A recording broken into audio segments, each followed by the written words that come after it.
Y'all, can I tell you about these Tecovas boots? I don't know if y'all know this, but these boots are handmade, high quality, stylish, and comfortable right out of the box. I know we buy everything online these days, but boots are something you really should get fitted for. And it just so happens Tecovas is based right here in Austin. So come shop with me at the Tecova store on South Congress or the Domain.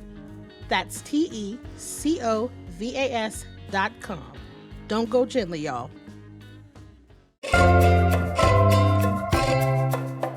Today on CityCast Austin, it's the Friday News Roundup. And per usual, I'm here with Hey Austin newsletter editor Kelsey Bradshaw and executive producer Eva Ruth Moravec to bring y'all some news of the week. Labor Day weekend is upon us. So we're talking about how you can spend the long weekend in Austin. We're also talking food insecurity, the June drag brunch bomb threat, and UT football season kickoff. We'd like to thank Tecovas, our exclusive launch sponsor.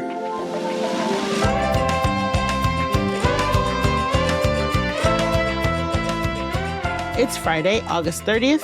I'm Nikki Devon, and this is what Austin's talking about.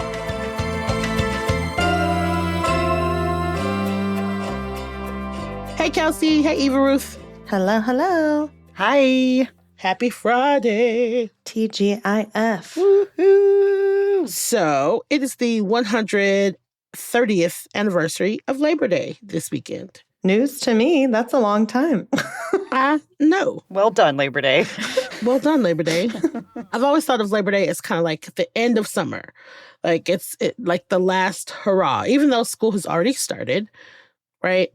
Well, I remember when I was younger, it was like the symbol that like, oh no, summer really is over. Like, yeah. Yeah, very sad. Yeah, kind of like the last opportunity to really soak in summer fun because we don't get another Federal 3-day weekend. Yeah, for I think till November, Veterans Day. I think so. Right. Yeah. Well, let me just plug myself here. It doesn't have to be the end of summer. You can just think of it as my birthday weekend because my birthday is September 5th. That's right. You and Beyonce. That's what we're celebrating. Yeah, and Beyonce's September 4th and Rihanna's September 6th. So You, Beyonce, and Rihanna. me and the girls. So even if you don't celebrate Labor Day, you could clearly, and you should clearly celebrate Kelsey's birth. So duh. Definitely. Yeah, and it's Virgo season. It's a very exciting time of the year. Oh, Virgo season. Watch out. Where decisions must be made. Yeah. Plans are happening. Plans are happening. Things are being organized. We're taking charge. Yeah. But yeah, so it's not the end of summer. It's just the beginning of my birthday. So there you go. Great.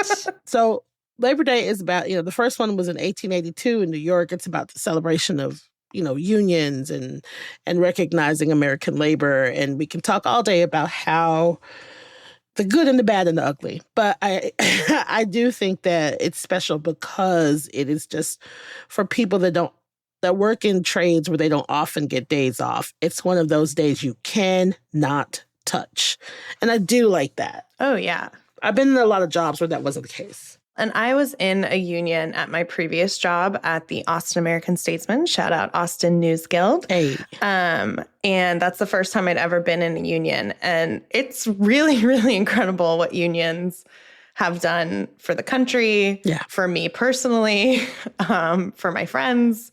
So we have a lot to thank unions for. And they're especially good in a state like Texas, which is the fire at will. Yeah. Yep. It's true. I think I didn't understand the power of unions for a long time because we are an at-will state. I remember when I worked for the Associated Press, they had a union and it was like, you cannot work more than this amount of hours. I was like, whoa. Yeah. Yeah. No, the union at the Statesman saved me from getting laid off, I think twice. I know for sure once. Wow. The city of Austin has a really good union too. Oh, I bet. Nice. So, okay, what are we all doing for Labor Day / Kelsey's birthday. I'm going to be tipping is what I'm going to be doing on Labor Day weekend. Yeah. Hey, blim, blim. Because wherever we do go, if you encounter people who are working, you need to be appreciative. Kelsey, I want to hear, what are you doing for your birthday weekend? I want to hear it. So my parents are actually coming in town this weekend. And I feel like I'm going to take them somewhere for barbecue. I feel like barbecue is the way to go. Even if it wasn't Labor Day weekend, I feel that's what I would be doing. But I don't know where I want to take them. I've been wanting to try the barbecue place in Lockhart. It's called Barb's BQ, I believe. Ooh, Lockhart is cute. They got so much. They got places you can shop. Evidently, their antique and thrift game is strong. A lot of art. And it's only like a 20-minute drive, if that. Yeah. But I just feel like, that would be the move, is barbecue. And my parents have never been to Barton Springs. What? Your parents? Yeah. Wow. Like, it's just never happened. Like, when I first moved here, I didn't take them. And then the pandemic happened. And, like, it just hasn't happened. And so I feel like I want to do that. But I am kind of scared to go on Labor Day. I feel like I'm going to have to wake them up and be like, listen, we're going at 7 a.m. And that's that. Parents love early stuff. So Yeah, that's true. You're right. they might beat you up. They might already be up. Like, what took you so long? We've been waiting for you. Yeah. Like, we're going to be at Barton if you need us. Yeah. And then you can justify a nap. Parents love naps. Yeah, there you go. Oh, and oh my God, we'll have a Barton Springs nap and we'll have a barbecue nap, the two greatest naps. Oh, man. Oh, I love a meat nap. Oh my God. Well, are you going to be taking a meat nap this weekend? What are the vibes? I don't know. So I have another friend, my friend Coco. Her birthday is on the 4th. What? I know. I need to talk to Coco. Do her and Beyonce talk? I have questions. This is going to upset you. Don't say it. She likes Beyonce fine. I suggested we have a Beyonce-themed pool party. She did not go for it. It's gonna be union themed. It's going to be union themed. It's gonna be for 8 hours only, and you're gonna get a mandatory lunch break. Oh my God. Yeah.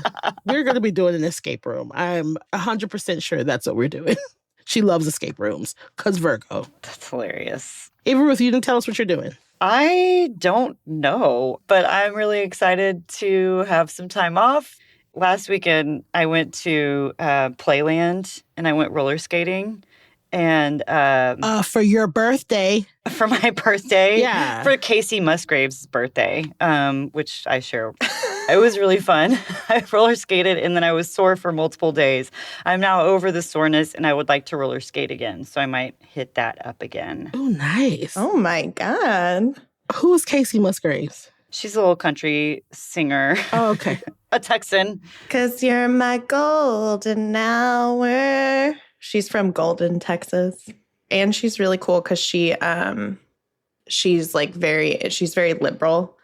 And she has a couple of songs about like being who you are, about being gay, and like they wouldn't play her on the radio, and it's all thing. Is she gay? No. But okay. She's actually divorced from a man. But like she's very like I love an ally. I love an ally. She's for the people. Yeah. Yes. Speaking of gay. So in June we mentioned we chatted briefly about a bomb threat that happened at Brutorium on June 9th. TK Tunches of Frida Friday ATX and Las Ofrendas, and just I can't say enough wonderful things about TK. Puts on a drag brunch at the Brutorium once a month. June 9th, bomb threat. A new story in Barbed Wire goes a little deeper into the incident. And Barbed Wire is a new publication for Texas. So there were 400 people. There was a Pride kickoff event. We knew that. The venue got an email that said, "We will bomb the Brutorium." And there's a pipe bomb, right? Mm-hmm. Okay. APD response was 4 officers, not the bomb squad, no dogs, no firefighters, just 4 officers showed up. Basically, they did the same thing that had already been done. They did a walkthrough. The overall feeling was that the officers were not trained properly to respond, and they would have just liked it if there had been some sort of statement about it afterwards. We don't tolerate this kind of behavior. We do not tolerate hate. They didn't do any of that. I think it would have been really important and helpful if they could have said that and said, just kind of drawn a line and said, you know what? Yeah. It would have meant a lot to the community, and it would have been a very clear warning for other people who were thinking of doing something similar. And I think the next time, the July show, they had a dog inspect the building before the show, but TK felt like it was kind of like an afterthought. TK said, so they met with Chief Henderson, but it took days. But here's the thing, there were, 160 anti-LGBTQ plus bills in 2023. There's an increase in anti-drag attacks in a city that will call a press conference for anything. They will huddle up in that little media room and call a press conference for just about anything. I have seen it. It is true. So why then wouldn't they take that opportunity during Pride Month? Right? Like it was almost like a runway opportunity for them, which sounds messed up, but like it was the perfect storm for them to just like call that quick little press conference, tap, tap, tap. Here's what we're not going to do in the city of Austin. We're not going to call bomb threats. You know what I mean? Now that you say that, it makes no sense that the city of Austin wouldn't do a press. Like, you're so right. They do a press conference for everything. Yeah. So why would you take that opportunity to be like, hey, this thing happened. It's inappropriate. There are children there. Yeah. And it's legal. No one's doing anything. In case anybody tries to come up with any BS about kids being there, right? Like, it's the whole thing is just another wedge between APD and the public. And it's unfortunate. I do really appreciate the Barbed Wire doing this follow-up story, because I feel like I myself forgot about this. Like, I fully, I read the news, I was sad, and then I moved on, because that's how the news works. This could be a really good opportunity for our new police chief. Yep. If I hope that she's kind of watching what's happening and paying attention to like where these points of tension might be. We'll see. Right. The good thing about it is the Brutorium is releasing a tropical fruit double IPA later this month in honor of Austin Pride Month and in response to June's bomb threat, which is called perfectly Big Gay Beer. And a portion of the proceeds will go to the Veterans for Equality Fund. And it's a volunteer-led organization that has stepped in to help guard the drag events.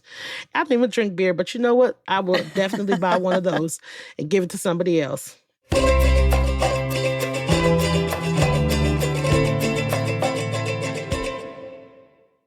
So y'all, food insecurity in Austin is a real thing. For as much tech money and entertainment there is in town, almost 16% of Austin and Round Rock residents have experienced food insecurity in the past year. Now, in case there's someone listening that doesn't know what food insecurity is, it is exactly what it sounds like it is. You do not have access to food, or your access to food is severely either limited or in danger, or that's it. It's either limited or you're in danger of losing your access to food. And there could be a million ways that could happen, right? So apparently in Austin, there are 33 areas that are classified as food deserts by the U.S. Department of Agriculture. And the definition of a food desert is 500 people, or 33% of the population, live at least a half mile from a grocery store. 18 out of 47 zip codes in Travis County lack a grocery store. So my sister and my mother both live in food deserts. They have to drive. We calculated it. I was on that reality show from the UK called Around the World in 80 Ways. It's a UK-based reality show about these 6 contestants that were taken all over the world to talk about the obesity epidemic. One of the big things that they had heard, the reason that people are obese in America is because of food deserts, because they don't have access to food and they have to go with whatever's cheaper. So we clocked it. And my mom is 10 miles from a grocery store. My sister is 7 miles from a grocery store. And so they came over and my sister cooked them a healthy meal. And we had a conversation about what it's like. And then my mom told me something that I didn't know. She said that the entire time she has lived in Austin, where she has been able to afford to live has been a food desert for her entire 70 years. Wow. I think this is great that basically Travis County and the city of Austin are partnering. They're going through like the red tape now to kind of make all this official.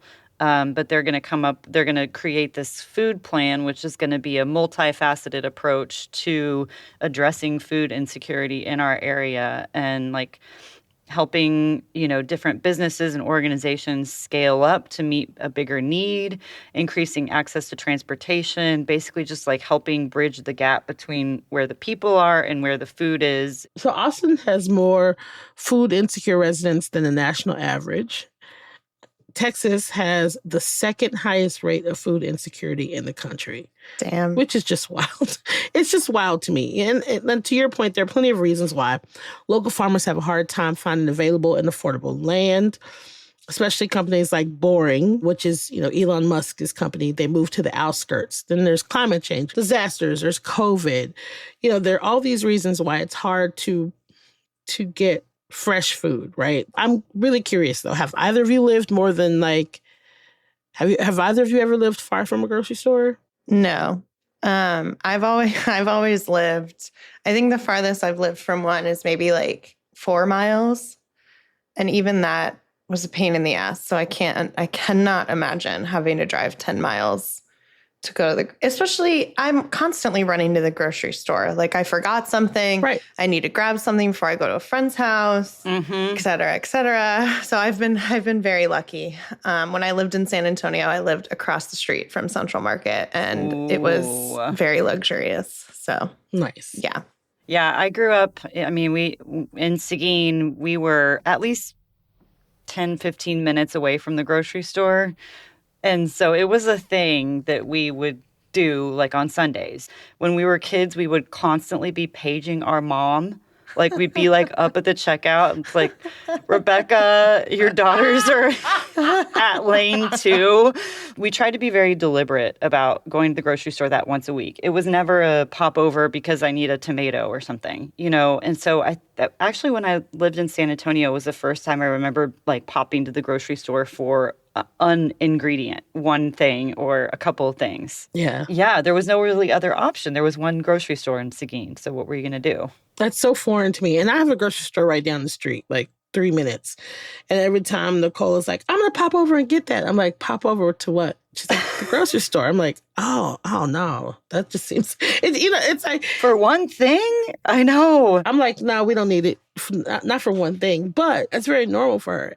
And it's also like my mom's, when we shopped, because it was like a trip, because it was like, it's like, okay, you have this and you have that. So there was like a method to her madness. And so that's how I shop in a very specific way.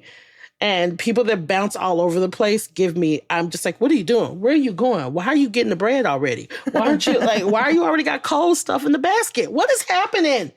Yeah, I'm very specific. And it's because my mom was like, okay, now you go get the toilet paper. You go get the bread. These are the 2 types of bread. So it was like a scavenger hunt. We go find it, we come back. And then she'd be like, okay, now tomatoes. We go find it, we come back. And it was awesome. We loved it because don't nobody want to walk around with your mama. And if you accidentally hit the back of her ankles, you get, God. Oh, hitting the back of the ankles. The part where you're talking about like paging your mom over the grocery store, like the number of places where I had to be, like I at some point started to call my mom Phyllis by her first name because I'd be like, Phyllis, like, where are you? Because you're saying mom. Yeah. And there's moms everywhere in the grocery store. Same. Oh my gosh. Yeah. I do the same thing to this day. Yes. I still do that from when I used to have to find my mom. I'd be like, Daisy!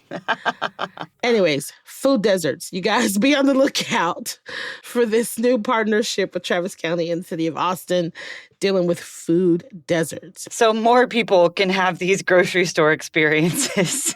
I mean, please, more people. Yeah, come join us. Come hit your mom in the ankles at a grocery store. You know where your mom will be too drunk to notice if you call her name loudly in a crowd? Where, Nikki? at the first UT football game this weekend. Pew, pew, pew. Oh my God. Incredible segue. It's Texas football season, y'all. Finally. University of Texas first game is on Saturday. It is a home game. Kickoff is at 2:30. We're playing Colorado State. The lineup this season is crazy. We're playing some powerhouses in the Southeastern Conference, or the SEC. Everybody is very excited about it. I keep hearing a lot about it. So this game and the next few are not actually, they're like non-conference games. I call them the warm-ups. I was thinking like a scrimmage. I guess, does that mean? It's not a scrimmage. It's not a scrimmage. They're real games. So this weekend, there's a scrimmage. So rude. Hold on, wait. I have a question for the two Longhorns in the room. Are y'all are into Longhorn football? Like, you're like, hell yeah, the games are starting? Because as a Texas State girly, I do not care about the Texas State football team at all. But UT is such a football school. What are the vibes? I would say I am programmed. It's like those things in your life that you are programmed to call and response. Like it's like we were talking about, like, it's like church. There are certain things that they say in church, and it could be like 20 years since you've been to church, and somebody will say it, and you be like, burr, burr, burr, burr, burr. And you don't know where it came from. And also with you. Or God is good. You just compared Longhorn football to church. I did, because it is. She's not wrong. She's not wrong. I'm telling you, every time I hear the Texas fight song, I start clapping. I'm just like, hey, clap, clap, clap, clap. But it's like, so there is a part of me that's excited, because I don't like, there are things about football season I do not like. I don't like the traffic. I don't like that I can't get anywhere half the time. I don't like that everybody got orange on, because after a while it gets on my nerves. Everybody don't look good in orange. All these really stupid ways I don't like it. But there is something about the buzz during football season that I just love. It's nostalgic for me. Yes. Yeah, it's super nostalgic. 100%. It's fall. It's like, it's what you need after Labor Day to be like, okay, here we are. Yeah. It's a new school year. I'm the same. I'm from a family of Longhorns, and also, thankfully, my dad did not care about football, and we were all girls. So we didn't watch a lot of sports growing up, but like... I did not get so lucky. I did not. But I did attend a lot of high school. I mean, I was in the marching band. Yeah. And, I did a lot of that. But, it's the vibes for me, too. It's like, I love that it just takes over that entire part of the city, so there'll be tailgaters all over the place. Like the official right around the stadium part, is this whole to do with Bevo and food trucks and big screens and whatnot. And then it's like the more organic tailgate throughout, basically around the Capitol area, between the campus and the Capitol, are just like people celebrating all over the place, having a good time, wearing burnt orange. That I'm very nostalgic for. The cannon. There are certain like little things that are just like, oh, there it is. You guys are making me excited. It's really interesting, because I grew up, my dad, there was football on TV all the time. I was in band. He went to every single football game as if I was, just like playing football. The quarterback. Yeah. Yeah, as if I was a quarterback. I mean, he was yelling for me as if, in the band, as if I was on the field to play the game. Like, football was so big in our house. And so the season is just, it reminds me of, there's like a smell to it. It's very strange, like Christmas and openness. And now we've upgraded. So now there's like drone shows, and they do fun things with the buildings downtown. And so it's like, even when I'm in my curmudgeon, just like, oh my God, here we go. Get across the street with your stupid orange shirt on. Go. there's also a part of me that's just like, oh, look at the little baby in the cheerleader outfit. Like, it's like, it goes both ways. Well, and we're supposed to be really good this year, too, which will be fun. I love an exciting football game, even if I don't have any kind of attachment to either side. Yeah. So start your traditions. I feel like now's the time. Yeah, it's very Friday Night Lights. I saw on Twitter, like, a shout out or asking people what their like game day traditions are. And it's so cute, like, you know, having to like have 3 donuts or listen to these songs in this order, you know, put this shirt on inside out. It's, you know, it's tradition. Cute. And there's a lot to do. There's, like we mentioned, the tailgate. There's Schultz's Beer Garden does a whole big tailgate also. It's like a bar with a very historic bar downtown. I know that their Austin Monthly just put out a story on where to watch college football this fall. So they have like, it's really cute. They have a choice for different kinds of Austinites, like the grad school student, oh, I love that. The young professional. So it's kind of cute. There are lots of different bars to choose from in Austin. So it's kind of like find out where you want to park and celebrate, hopefully, a good season. Yeah. And you mentioned Schultz's Beer Garden, Bevo Boulevard, Texas Athletics. There's 3 hour before kickoff, food trucks, live music on the LBJ lawn. And there's drink specials and all kinds of stuff. And also, we have notes, you guys, everybody listen, I'm going to give you a peek behind the curtain. There are notes for every episode, and someone wrote on these notes, stay the F home and watch it on ESPN. Oh my God, I love that. So Coach Steve says we're looking good. The first game is this Saturday, 2:30 p.m. at Darrell K. Royal Memorial Stadium and literally everywhere else in the city because it's the season kickoff. Just prepare yourself, y'all. Plan around it. Plan around it. Have either of you ever been to a game? I'm curious. I actually have been to a UT game. Okay. I think I was actually a senior in high school. And I came down to visit my friend with my other friends, and I actually snuck into a game. So bold. Love it. I had like a student ticket, and I obviously was not a student. And I was like, oh, I shouldn't talk about this on the podcast. You shouldn't sneak into games. Don't do it. Do not do that. Definitely not. It's probably impossible these days because you have to have a chip or something. Yeah, because this was back in like, I think it was like in 2011. Oh and I was like, oh, I left my student ID at home, and he let me in. It was fun. Yeah. UT games are fun, man. Yeah. Have y'all? Obviously, Nikki has. Yeah. I love an in-person football game. So anyway, I just do. I do. They're fun. All right, y'all. Hopefully, you can find some tickets or you can sneak in like Kelsey and say you forgot your student ID.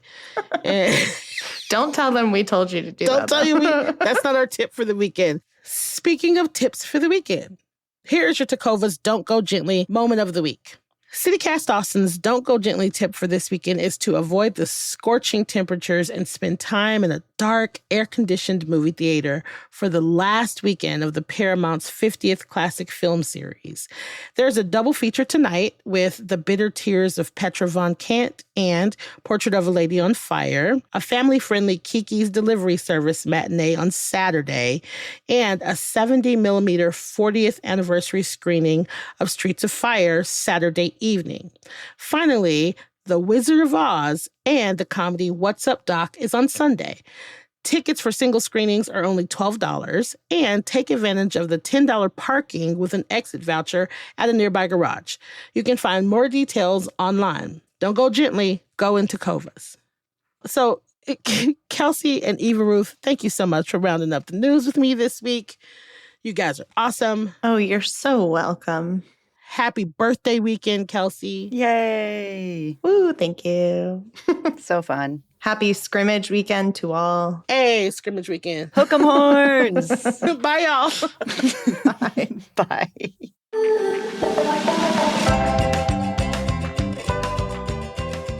That's all for today here on CityCast Austin. Our executive producer is Eva Ruth Moravec. Our producers this week are Elizabeth Kama and Zoe Culkin and Joyce Tane.